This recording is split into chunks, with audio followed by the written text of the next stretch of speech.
Hello student, आज की video में ले रहे हैं संपीड़ित प्राकृतिक गैस यानी compressed natural gas. Compressed natural gas के लिए हम बोलते हैं सीएनजी। ठीक है, सीएनजी अब एक ऐसा ईंधन है जो आप सब लोगों ने भी सुना होगा और इसका यूज गाड़ियों में जैसे ईंधन के रूप में किया जाता है। सीएनजी जो भरी जाती है वो एक सिलेंडर होता है, उसमें भरा जाता है।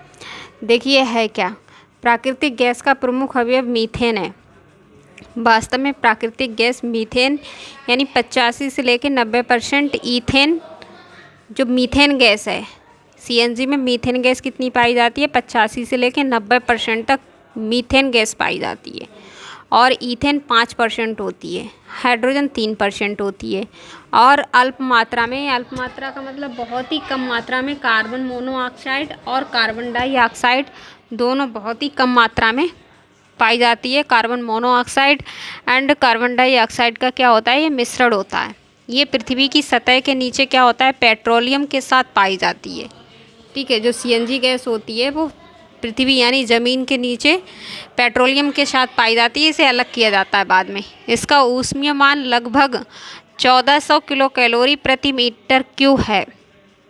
ठीक है, जलने पर यह केवल कार्बन डाइऑक्साइड तथा जल वाष्प उत्पन्न करती है। इसके जलने से वायु प्रदूषण नहीं होता है। सीएनजी जब जलती है तो इसमें धुआं उत्पन्न नहीं होता है, ना ही राख होता है और ना ही धुआं होता है। ठीक है, इसी कारण इसे एक बहुत अच्छा ईंधन माना जाता है। देखा होगा केरोसिन जलाते हैं तो उसमें हल्का सा धुआं निकलता है, लेकिन सीएनजी और पेट्रोल में धुआं नहीं निकलता है। इसीलिए ये अच्छे ईंधन की विशेषताएं हैं। अच्छे ईंधनों में इनको रखा गया है। ठीक है, आजकल वही हमने आपको बताया कि आजकल अनेक वाहनों में संपीड़ित प्राकृतिक गैस का उपयोग किया जा रहा है। सीएनजी की बहुत सारी ऐसे गाड़ियाँ 4 व्हीलर आ गई हैं, सीएनजी यूज़ करने लगे हैं लोग। बहुत से लोग यूज़ करते हैं सीएनजी। देखिए इसका उपयोग कहाँ कहाँ होता है। सीएनजी के उपयोग, सीएनजी वाहनों में ईंधन के रूप में, यानी वही जो गाड़ियाँ हैं उनमें क्या करते हैं हम? ईंधन के रूप में उसको चलाने के लिए हम यूज करते हैं। ठीक है, उर्वरक के निर्माण के लिए यानी H2 गैस प्राप्त करने के लिए, कोई भी उर्वरक होती है उसको क्या करते हैं? उसको बनाने के लिए सीएनजी से H2 गैस क्या करते हैं? उसका निर्माण करते हैं। उद्योगों में ईंधन के रूप में जितनी इंडस्ट्रियल एरिया होती हैं उनमें क्या करते हैं? उनमें भी ये ईंधन के रूप में एक तरीके से जलाने के लिए लिया जाता है। ठीक है, पेट्रोल तथा डीजल की अपेक्षा सीएनजी के लाभ। देखो पेट्रोल क्या है और डीजल क्या है, दोनों में डिफरेंट क्या है और सीएनजी के लाभ क्या है, दोनों से वो टॉपिक बता रहे हैं। ठीक है, पेट्रोल तथा डीजल के विपरीत सीएनजी वातावरण को प्रदूषित नहीं करती है, क्योंकि इसके दहन से क्या होता है? सल्फर तथा नाइट्रोजन के ऑक्साइड उत्पन्न नहीं होते हैं। पेट्रोल से क्या होता है? पेट्रोल से क्या नाम है? सल्फर और नाइट्रोजन बहुत ही ज़्यादा निकलता है। लेकिन डीजल क्या है? डीजल केरोसिन ही होता है। डीजल है वो एक तरीके से धुआं भी उसमें से निकलता है और ब्लैक मतलब इंजन जो होता है उसको मतलब ब्लैक कर देता है, बहुत जल्दी भी ख़राब होने का डर रहता है। लेकिन सीएनजी में ऐसा कुछ नहीं होता है। ठीक है, तो पेट्रोल और डीजल दोनों की अपेक्षा ही सीएनजी अच्छी होती है। जलने पर ये केवल कार्बन डाइऑक्साइड तथा जलवाष्प ही देती है। ठीक है, नंबर 2, पेट्रोल तथा डीजल के विपरीत सीएनजी दहन करने पर कोई कण उत्पन्न नहीं करती है। अगर पेट्रोल और डीजल जलाओगे तो उसमें छोटे छोटे कण यानी मॉलिक्यूल निकलेंगे।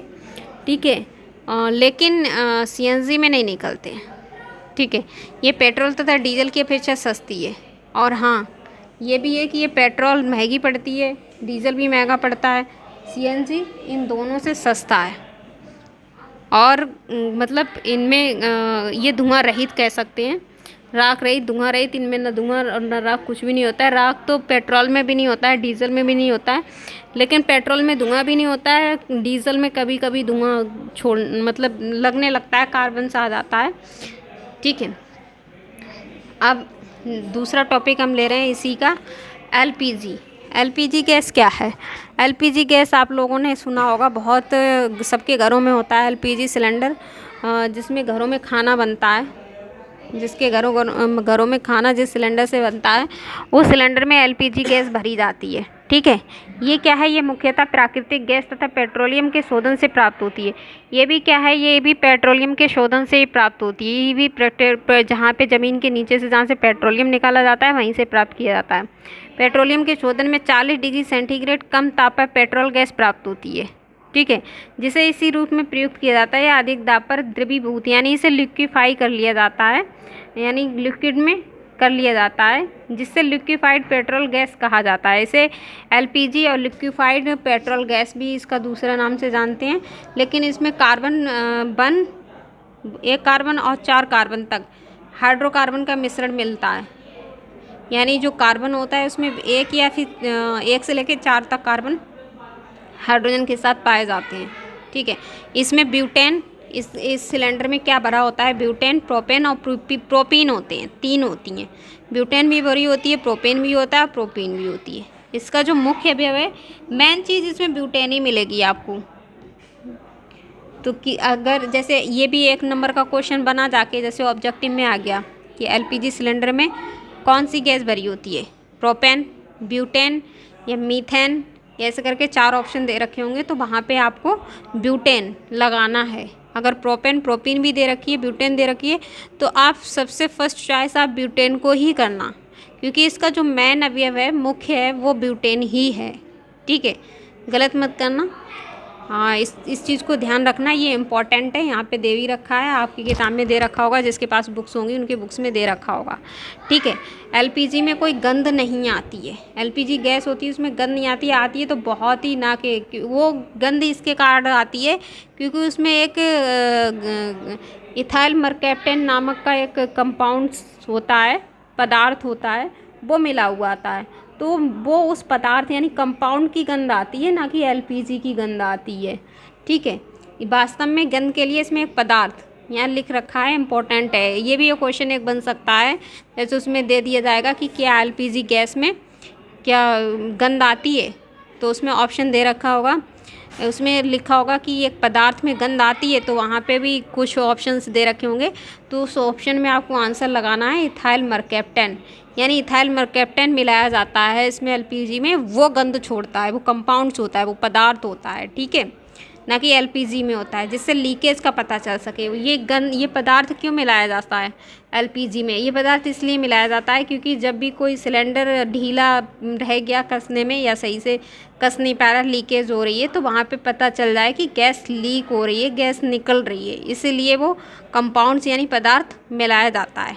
ठीक है, पेट्रोलियम गैस को अधिक दाब पर द्रव में बदला जाता है और इसी द्रव्य अवस्था में इसको क्या किया जाता है, सिलेंडरों में भरा जाता है, क्योंकि वो लिक्विड में ही भर लिया जाता है।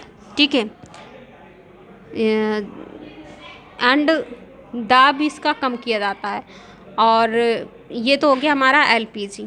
ठीक है, और इसका जो ऊष्मीय मान होता है वो लगभग 27,800 किलो कैलोरी प्रति मीटर क्यूब होता है। ठीक है, अब इसके लाभ क्या हैं, एलपीजी के क्या लाभ हैं, क्या एलपीजी से हम क्या लाभ ले सकते हैं? ठीक है, एक ये स्वच्छ ईंधन है, मतलब इसमें भी राख और धुआं नहीं होता है, आप आराम से इसमें बैठ के खाना बना सकते हो। ठीक है, ये धुआं नहीं देती है, इसका ऊष्मीयमान बहुत अधिक होता है, इसका भंडार जो स्टोरेज करते हैं वो ट्रांसपोर्ट द्वारा हम सरलता से कर लेते हैं, मतलब ट्रांसपोर्ट का मतलब जो वाहन होते हैं उनके ज़रिए हम लेके आ सकते हैं और लेके जा सकते हैं। ठीक है, ये घरेलू सिलेंडर में लगभग जो हमारा घर में हर किसी घर में आजकल सिलेंडर होगा, सबको ही पता होगा, उसमें लगभग 14 किलो समथिंग एलपीजी गैस भरी जा सकती है एक सिलेंडर में। ठीक है, लेकिन ये सबसे मुख्य बात ये है कि ये हानिकारक है। क्यों? क्योंकि इसमें कार्बन मोनोऑक्साइड गैस नहीं होती है, यही है, क्योंकि इसमें CO गैस नहीं पाई जाती है, इसमें हानिकारक CO गैस नहीं होती है, यही इसका मुख्य कारण है। अगर ये गैस होगी तो ये बहुत ही जल्दी ज्वाला के साथ जलती है कार्बन मोनोऑक्साइड, लेकिन वो इसमें नहीं होती है, तो इसका इतना खतरा नहीं है। ठीक है, ये हमारा क्या था, एलपीजी एंड CNC, ये 2 टॉपिक थे इस वीडियो में, और दोनों टॉपिक को मैंने अच्छे से क्लियर किया। आप इस वीडियो को देखना एंड अपने आप भी इसको तैयार करना। इसमें से बहुविकल्पीय क्वेश्चन और ऑब्जेक्टिव क्वेश्चन बहुत बन रहे हैं। ठीक है।